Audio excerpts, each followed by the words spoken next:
Hello and welcome to a journey of clarity, a personal exploration of getting in tune with yourself and in tune with others with your host, Dr. Natanael Costea. This is a journey of emotional and spiritual awareness, of discovering what life truly means, and a clear shift from an ego-driven world to a meaning-driven world. I believe we can become more in tune with our thoughts, our emotions, and our spirituality. And as we do that, we will make better decisions, have deeper connections, more fulfillment, and even more joy. This is a bit of clarity. Well, good day. As we were driving in this morning, the sun hadn't come out yet, so it was still just the break of dawn, and the skies were just beautiful, pinkish, orangey colors. A beautiful sunrise. We were immersed in gratitude, into just acknowledging that we are so blessed to be alive and see these beautiful sunrises. I'm not so sure if you ever watch sunrises. Most of us are familiar with sunsets, but let me tell you something. Sunrises are just as beautiful, if not sometimes even more beautiful. Just the skyline is absolutely amazing. So if you have an opportunity to watch a sunrise, do it as soon as possible, probably even tomorrow, because you're going to enjoy the beauty of the morning. Hopefully you're in a place where it's not too cloudy and not too dark, so you can enjoy and see the sun. Well, today we are transitioning from self-management. So the first two parts of this year's bit of clarity had to do with ourselves, had to do with how we get in tune with ourselves, had to do with gaining clarity for ourselves, and we touched on two major components, self-awareness and self-management. Now we're segueing away into more a social and relationship interaction, and we will start today with social awareness.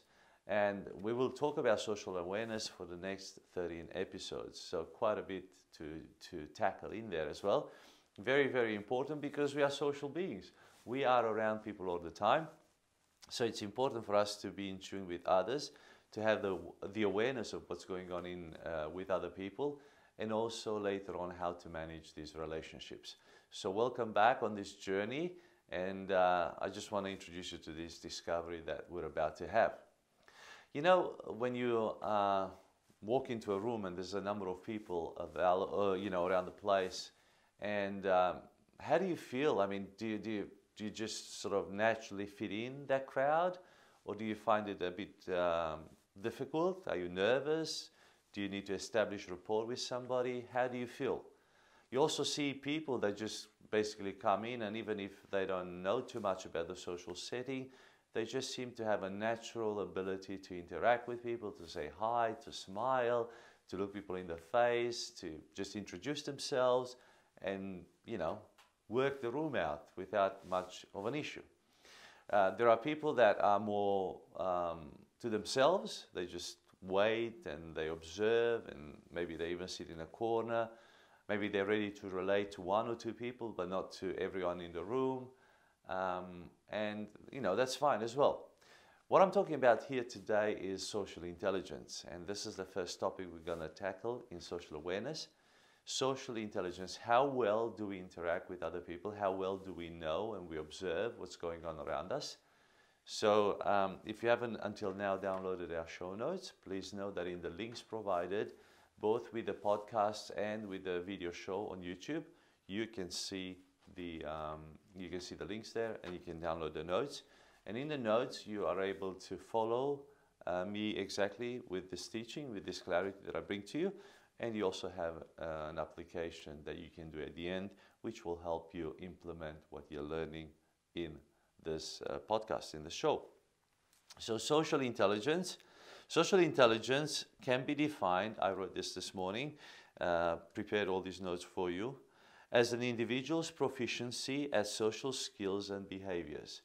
How proficient a person is in their social interaction with other people, and also in their behavior with other people. Common terms for social intelligence include street smart and common sense.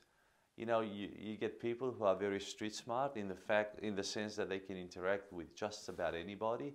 They can interact with people, let's say, in the top 10 categories of society.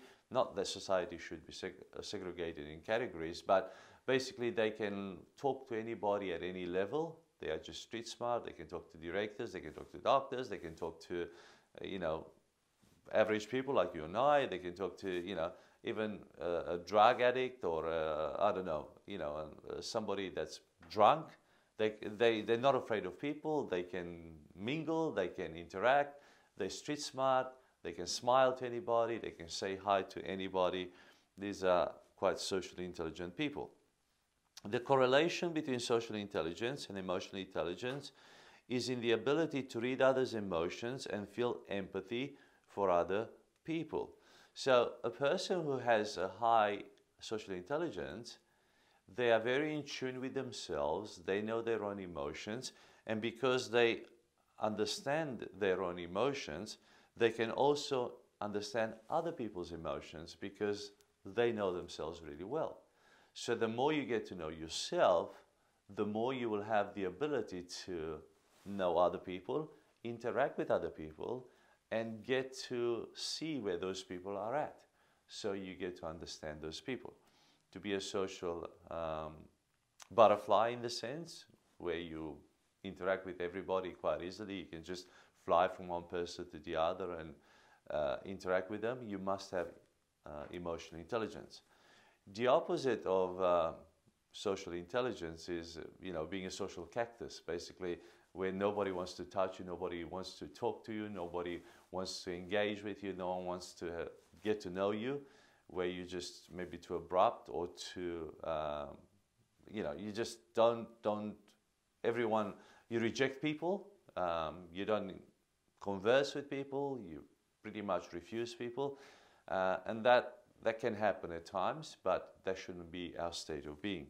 We should be more socially interactive people because we are social beings.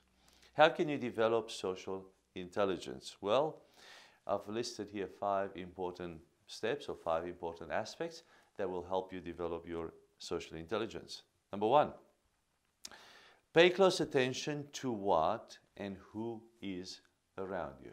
So what is around you and who is around you? Pay close attention to that. Social intelligent people are observant and pay attention to subtle social cues from those around them. Watch how smart people interact with others. So start being alert, start being awake, start being observant. Notice what's going on around you.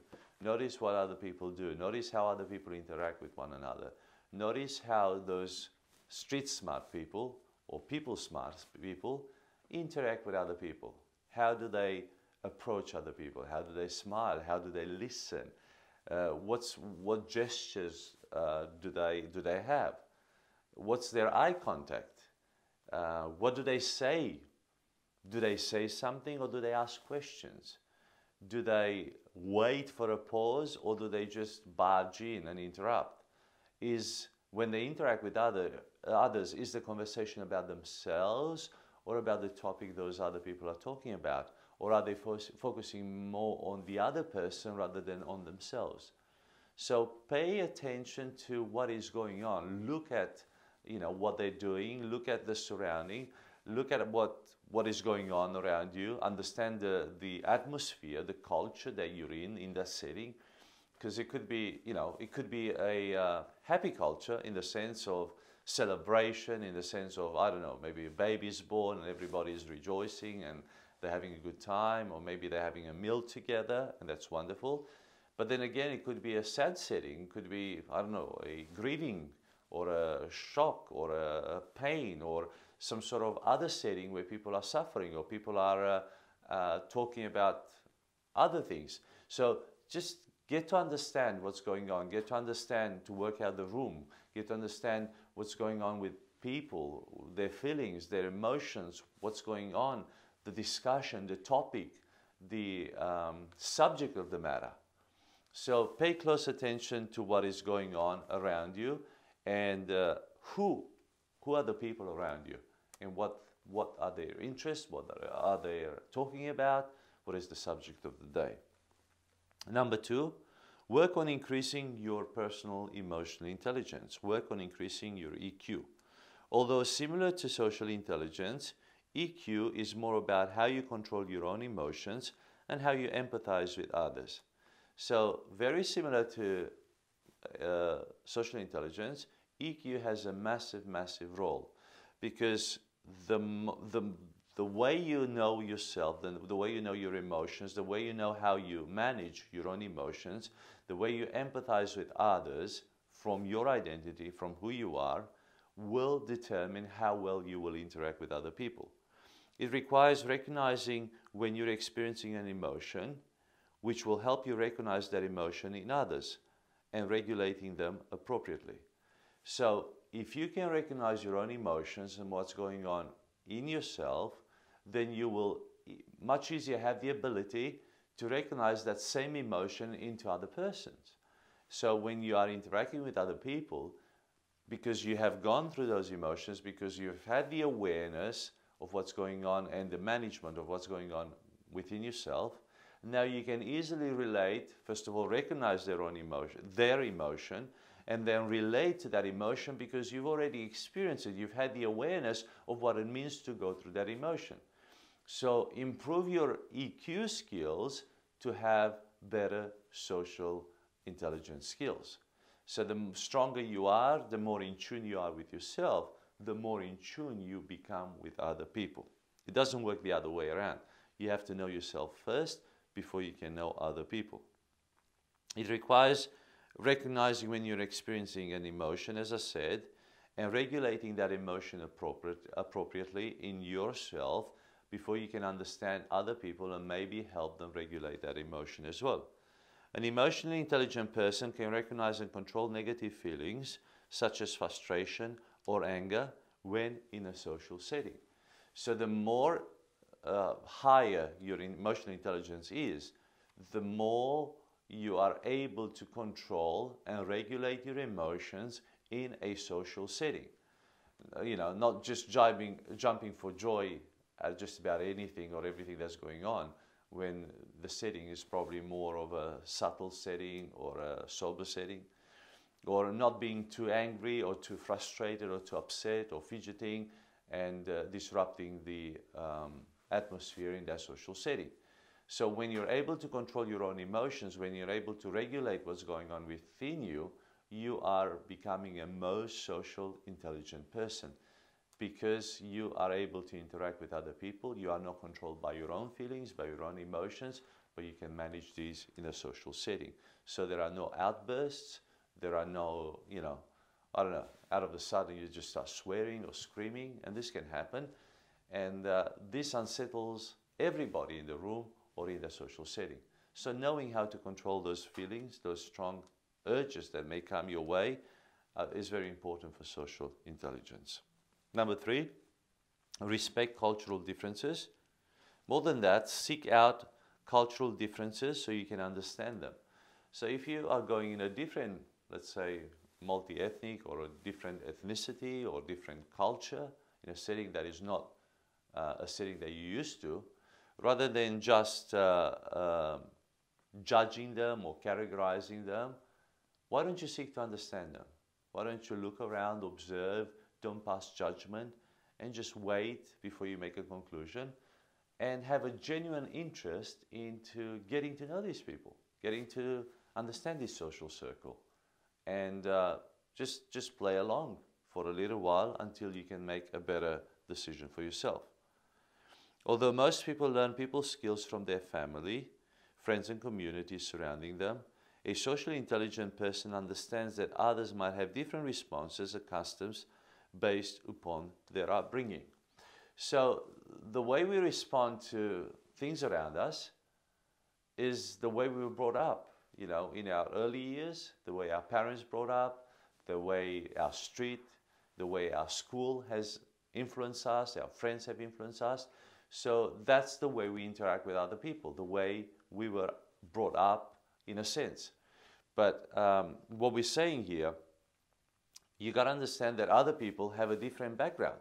They have a different upbringing. They probably didn't grow up in the suburb that you grew up, or in the street, or with the setting, or with the parents that you grew up, or with the school that you grew up. So people come from different backgrounds in your own city, but they also come from different cultures and different backgrounds, you know, from overseas as well. Especially we're in Australia, and Australia is a melting pot of so many cultures and different people. So rather than judging people and making assumptions about them, why don't you seek to understand these people and understand where they're coming from? How do they see the world? What's their perception? How do they understand the things around us? Because you can enrich your social skills by getting to know other people and their cultures and their way of bringing up and their way of understanding the world. And that enriches your life experience. So respect cultural differences between you and other people, between your culture and other people's culture. And learn to appreciate their culture as well. So that's number 3. Number 4, practice active listening. This is my favorite. Practice active listening. Develop your social intelligence by working on your communication skills. And when we talk about communication skills, most of us think about what we say. Well, to communicate is not just what you are saying, what you are transmitting, but the way you receive information, the way you listen, the way you assimilate information. So develop your social intelligence by working on your communication skills, especially active listening. Especially active listening. We have 2 ears and 1 mouth. And if we were to use them proportionally, listen twice, then we speak, we would save ourselves from many trouble. Most of the time we get in trouble because we double speak than we listen. It's like we have 2 mouths and 1 ear. So make sure that you listen more and actively and attentively listen. Do not interrupt. Take time to think about what someone else is saying before you respond. So many times we are tempted to barge in, and I do it, and I'm sure you've done it as well, probably not as much as I have, but because we want to bring our own idea into that conversation, or our own affirmation, or our own take on that matter. But just try and avoid it. Bite your tongue, take a deep breath, take a sip of water, whatever it takes. Learn to listen actively. Do not interrupt, and just let the people empty out. Let the people say it. Let them finish off the sentence before you respond. The question that I ask myself when I'm actively listening, and you probably should frame this in your mind as well, do I listen to understand, or do I listen to respond? Am I listening to that person because I want to respond to them, or am I listening because I want to understand them?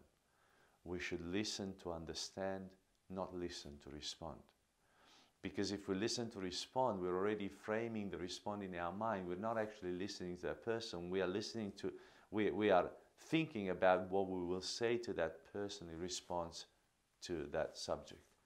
So stop thinking about what you will respond and just seek to understand that person while you listen to them. This is gold, by the way. I love it. Listen to the inflections in what others say, which can give you clues to what they really mean. So listen to how they're saying it. If they emphasize, or they cry, or they speak of something in a quiet voice, that means it's important to them. That means something is very touchy for them. If they come out really strong against something, that means it shows the emotion. It means that they feel very strongly about something. So read the clues to understand the emotion behind those words. You can only do that through active listening. And active listening is a skill that not many people have, but those who have are really gold out there. We always love people who actively listen. But let me tell you something. There's good news. Each and every one of us can develop these skills if we intentionally seek to do it. You can become an active listener if you become aware of this need out there and your own ability to do that you can develop. So make sure that from now on you frame it in your mind. You have this perspective. Am I listening to understand, or am I listening to respond? And always choose to listen to understand, not to respond. In fact, most of the time people are not looking for our response. They're looking for our understanding. And if you're a husband and you have a wife, or if you have a girlfriend and you're a man, let me tell you something. When your wife or your girlfriend asks you something, it's usually, they're not actually looking for an answer. They're looking to be understood. So it doesn't really matter. So don't think that you have to respond. You just need to understand them and just to be a listening ear to them. It will win you many, many brownie points, so make sure you get that part right. So practice active listening, that's number 4. Number 5, appreciate the important people in your life. Just have a sense of gratitude and appreciation for those people who you value in your life. Socially intelligent people have deep relationships with people who are meaningful to them. So go deeper with those people that you love in your life. Pay attention to the emotions of your spouse, the emotions of your children, the emotions of your friends, the emotions of your co-workers and other peers, people that you socially interact with all the time. Be very, very attentive to their need. Listen to the cues. Watch what's going on in their lives. Remember bits and pieces about what they shared with you. If you ignore the closest people in your life, you're missing the cues on how to connect with them. They're giving away cues on how you can build that relationship on a deeper level. So always be an active listener and appreciate the fact that your family is sharing deep things with you, and allow them to go deeper. In fact, dig deeper. Ask them deeper questions. Tell me more. Say, how do you see that? Tell me what happened there. How did it make you feel? So rather than just finish off the subject when they, let's say, finish the sentence, why don't you engage further? Because it's about them. Give them the platform. Give them the ability to empty out. Give them the possibility to speak to somebody and say, yeah, I hear you. Don't always say that you understand them, because most of the time you probably don't, but you are seeking to understand them. And just say, look, I'm listening, I'm here, I'm hearing you. Yeah, tell me more, what else? Always inquire, go another layer with them, and you will help them immensely, because you will become an active listener. In fact, if you want people to love you, and if you want people to really, really engage with you, become the best listener out there. People who are great listeners are the best social butterflies in the world. Everybody loves somebody who listens. So just listen and encourage and build people up, because everybody needs an ear to listen to them. In fact, all of us need to be heard. And because so many people want to be heard out there, why don't you turn this world around in a positive way by being all ears for the people out there and all heart for them as well. Application. Well, think of a person, so make sure you do take this application on. Think of a person you need to practice active listening with, and write down how you will do it next time you'll have a conversation with that person. So out of the 5 of them, if I can pinpoint one for a socially intelligent person, is active listening. Yes, the other 4 are important. Pay close attention to what is and who is around you. Work on increasing your EQ. Respect cultural differences. And number 5, appreciate the important people in your life. But this one, number 4, will unlock your social intelligence. So if you want to develop your social intelligence, if you're serious about this, have this awareness. How is my active listening? How is the skill honed in? Am I working on this, or am I just allowing this to happen on its own? Well, intentionally will work out better for you than if you just hope that one day you'll become an active listener. It will not happen by itself. So you need this awareness to have social intelligence, and you will become much lovelier out there. More people will love you, and you'll interact with people much, much better. And at the end of the day, if you get better, this world gets better. If you love more, this world loves more. If you care more, this world cares more. And if you listen more, everyone around you will listen more as well, because the ripple effect that you bring into the social fabric of society is massive. So make sure you become all ears out there and have a heart and an ear to listen, to understand, not just to respond. If you love this content, please share it, with others, rate it, subscribe to it, and make sure you watch us again or come back to this next week as we bring you more insights into social awareness. I'm Natanael Costea, and it's always a joy to bring you this wonderful, wonderful teaching. I hope you're blessed. I'm Dr. Natanael Costea, and I thank you so much for joining me on this journey of clarity through emotional and spiritual awareness. If you feel blessed by this presentation, please subscribe, rate, comment, and share it wherever you're enjoying it. And until next time, this was a bit of clarity.